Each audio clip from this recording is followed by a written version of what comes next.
2025 में हरियाणा में बहुत कुछ बदला, बहुत सारी चीजें देखने को मिली, लेकिन जो सबसे बड़ा बदलाव था वो पुलिस विभाग में देखने को मिला।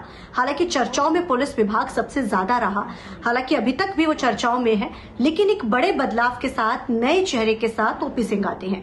लेकिन उनके आने के बाद जो एक बड़े बदलाव, जो बड़ी चीजें देखने को मिली, उसके बारे में बात करने के लिए खुद हमारे साथ डीजीपी सर मौजूद है। सर, 25 तो चला जाएगा, 26 का आगाज है, बड़ा बदलाव, नया चेहरा, और इस नए चेहरे के साथ बड़े ऑपरेशंस चलाए गए, बड़ी चीजें हुई, तो किस तरीके से आप इसको देखते हैं? एक तो नया साल आपको बहुत मुबारक हो। आपको भी सर। लगे कि 25 में जो अच्छी बात हुई, जो आंकड़े हम लोग देख रहे थे जी। कि कम जान हानि हुई, महिलाओं के साथ कम क्राइम हुआ, जो अनुसूचित जाति के उनके साथ कम क्राइम हुआ, और जो ये आर्म्स लिए घूम रहे थे ज्यादा पकड़े गए, जो ये ड्रग्स बेचते थे ज्यादा पकड़े गए। तो खुशी होती है कि जो ठीक होना था हुआ और जो गलत नहीं होना था वो नहीं हुआ। तो इससे लर्निंग हमारी यही है कि व्यवस्थित तरीके से लक्ष्य निर्धारित करके और जो अपराधी हैं अगर उनके पीछे लगा जाए और जो फ्लैश पॉइंट झगड़े का है उसको अगर डील किया जाए तो लोगों के जान माल की सुरक्षा बेहतर की जा सकती है। तो यही चीज हम सोचते हैं कि 2026 में लागू हो, ज्यादा से ज्यादा पुलिसकर्मी अपराध नियंत्रण में लगे और अपराधियों को जेल भेजे, और लोगों को ये तसल्ली हो कि ज्यादा से ज्यादा पुलिस जो भर्ती हुई है वो क्राइम कंट्रोल करने में लगी। यही एक बड़ा कारण था कि फोर्स भी कम की गई थी। हालांकि विवाद बहुत रहा, दुष्यंत चौटाला से लेकर तमाम राजनीतिक पार्टियों ने इस पे सवाल खड़े करे। हालांकि पुलिस जो होती है इन चीजों से दूर होती है, क्योंकि आप डीजीपी हैं और स्टेट को पूरा हेड करते हैं एक तरह से। तो अब अगर राजनीति इसमें घुसती है तो लगता है कि ये चीजें नहीं होनी चाहिए, तो पुलिस का प्रेरोगेटिव कभी लगा आपको जब हुआ? नहीं, बिल्कुल नहीं लगा जी। हमारा देखिए, हमारे पास एक साधन है, हमारे पास आदमी है, हथियार है, गाड़ी है, थाना है, यही तुम्हारे पास है। और हमारे सामने टास्क है कि इनको कोऑर्डिनेटेड वे में हम क्रिमिनल से लड़ाएं, हमारी प्रायोरिटी है। तो जहाँ भी जान माल की हानि है, जहाँ भी कोई खतरा है, वहाँ हम पूरा बंदोबस्त करते हैं। जहाँ लगता है नहीं है वहाँ से रिसोर्स हम निकाल लेते हैं। ऐसा ही चलता है, तो हम ऐसा ही कर रहे हैं। और ऐसा करने से हम नहीं बाएं दाएं देखते कि क्या और क्या नहीं। मुझे अब मेरा ध्यान हमारे अपने काम पर है, तो वो काम हम ठीक से करते रहे हैं और करते रहेंगे।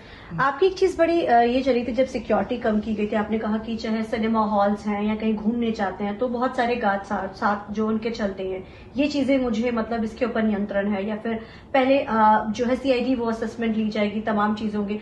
आप जब डीजीपी नहीं थे, जब आप हालांकि पुलिस ऑफिसर थे, तो कभी लगता था आपको देखकर कि हाँ ये चीजें बदलाव होना चाहिए, तो जब कभी मुझे मतलब मिलेगा तो मैं सबसे बड़े बदलाव करूंगा, आपको कभी लगा था? मैं तो जीरो लेके इधर आया था। जब डीजीपी लगते तो कोई एजेंडा लेके आप थोड़ी आते हो। नहीं, मतलब आपको लगा होगा कि मुझे ये चीजें पहले करनी है। एक ही एजेंडा होता है कि बदमाशों पर चूड़ी कसी जाए और भले आदमी से अच्छे से बात हो। कितनी चूड़ी कसी? यही तो आपके पास समय, हालांकि देखिए 4,500 में जेल भेज दी। समय की बात आप क्यों करती हैं?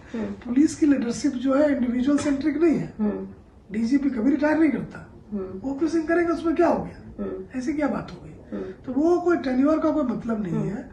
हमेशा पुलिस की संस्कृति होती है कि अपराधियों के लिए मुश्किलें बढ़ाते रहना और जो कंप्लेनेंट हैं, जो आम नागरिक हैं, उनको सहूलियतें देना। ये नहीं बदलने वाला कि ये ऐसा ही होगा। ये सॉफ्टवेयर यही है, चाहे हार्डवेयर कोई डाल दें आप, तो इसमें कोई माने ये कोई छोटा टेन्योर ये सब कोई मतलब मायने नहीं रखता है। मेरा जो कहने का मतलब ये है कि जो भी पुलिस के साधन है वो जन सुरक्षा को जाने चाहिए, जिससे अपराधियों की मुश्किलें बढ़े, आम लोगों को राहत मिले, और जहाँ ये बिना मतलब की अनर्गल लगी रहती है उसको निकाले वहां से। हमने निकाला। सर, क्योंकि धार वाला तो चलो बहुत पुराना हो चुका है, हालांकि वो सबसे ज्यादा वायरल आपका हुआ था, है ना, वो उस चीज को लेके बड़ी, चाहे बुलेट को लेके तमाम, लेकिन गैंगस्टर्स को लेकर भी आपने बड़ी सख्ती के साथ कहा है कि ये लोग पैसे लेकर एक तरीके से फिरौती मांगते रहते हैं चीजें। तो लगता है कि ओपी सिंह की इन चीजों से लोगों में या गैंगस्टर्स में डर है, क्योंकि लगातार ये वारदात देखने को मिली है, कुछ भी होता है तो वो सोशल मीडिया पे डाल देते हैं ये लोग गैंगस्टर्स। हम डर वर पर नहीं जाते हैं। हमारा तो ये है कि आपको हम क्या करने देंगे उस पर है। आप कोई रहो, कुछ भी बोलते रहो। हमारा है कि कोई भी अपराध होता है तो अचानक थोड़ी होता है, एक लंबी चेन चलती है। आपके बोलने से पहले बोलने की प्लानिंग होती है। आपको कोई बताता है कि इस आदमी को धमका देंगे, पैसे दे देगा ये, फिर आप आदमी ढूंढते हो, फिर डराते हो। आपका मकसद पैसे वसूलना है, डरा डरा के। तो अपराध तो और भी बहुत होते हैं। इस पर ध्यान इसलिए ज्यादा है कि इन्होंने पूरा एक मार्केटिंग इकोसिस्टम बना रखा है। जो इसने अपने को गैंगस्टर बोलते हैं, उन्होंने सोशल मीडिया पेज बना रखा है। सर वही तो उस पर हाका हाकी करते हैं। हाँ। कि भाई इस देश को वीर जवानों की बहुत जरूरत है। कहाँ है वो? ये कौन है जो कि यहाँ का पासपोर्ट लिए घूम रहे हैं, यहीं के लोगों को तंग कर रहे हैं? ये कौन से लोग हैं? ठीक है ना। तो ये एक मार्केटिंग इकोसिस्टम है जहाँ की singer, mass media, social media इस सब को हथियार की तरह यूज करते हैं अपना फियर क्रिएट करने के लिए, ब्रांडिंग के लिए। आप लोग भी एक्टिवली कोऑपरेट करते हैं उनको, उन्हें लंबी लंबी कहानियां छापते हैं। कोई आदमी अगर अपना प्रचार करना चाहे तो अरबों रुपए लगेंगे। आपको लगता है इस पे रोक होनी चाहिए? रोक नहीं, आत्मसंयम होना चाहिए। आप देखिए किसके बारे में कह रहे हैं आप, उससे क्या असर पड़ेगा? अगर आपने एक आदमी का नाम आधे घंटे चला दिया, लोगों ने देखा उसको बार बार, जब देखा तो जब कभी उसके नाम पर किसी ने फोन किया तो लोग डर जाते हैं कि वो वही आदमी है। और आप पूरा बड़ा चढ़ा के ये वो नए सर्जित करते हैं। तो आत्मनियंत्रण हम क्यों कहेंगे आप मत करिए? आप खुद सोचिए कि आप क्या कर रहे हैं। आपसे आखिरी सवाल है 26, क्योंकि अब नया साल, उसको लेकर कोई नई चीजें आपकी तरफ से आपको जो लगता है कि बड़े बदलाव अब आप उस हिसाब से करेंगे या होने चाहिए, या किस तरीके से आप देखते हो? क्योंकि हरियाणा में काफी बदलाव आपके आने के बाद हुए हैं। मेरा देखो जी, कोई बहुत लंबी चौड़ी कहानी नहीं होती है। लोग जानबूझ के चीजों को कॉम्प्लिकेट करते हैं। हमारी सोच ये है चीजों को सिंपल रखिए।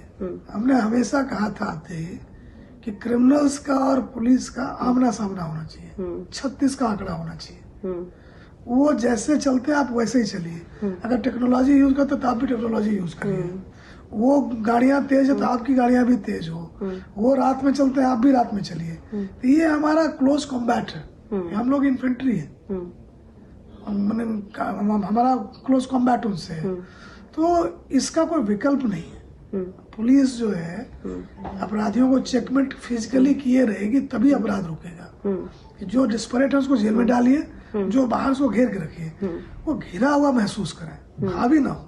ये पुलिस का काम है। आमतौर पे सर कहा जाता है कि पुलिस को तो सब चीजों की जानकारी होती है, अगर नकेल कसने पर आए तो कुछ भी हो सकता है गैंगस्टर्स में। जानकारी सबकी नहीं होती, जानकारी तो करनी पड़ती है, लेकिन इतना पता होता है पिछले 10 साल का मुलजिम कौन है, किसके पास कोई कमाई का जरिया नहीं है, किसने गैंग बना रखा है, उसके हथियार है ना, उसके आका है, उनको प्रश्रय देने वाले लोग हैं, तो उनके क्राइम के चांस ज्यादा है, तो उन पर लगिए।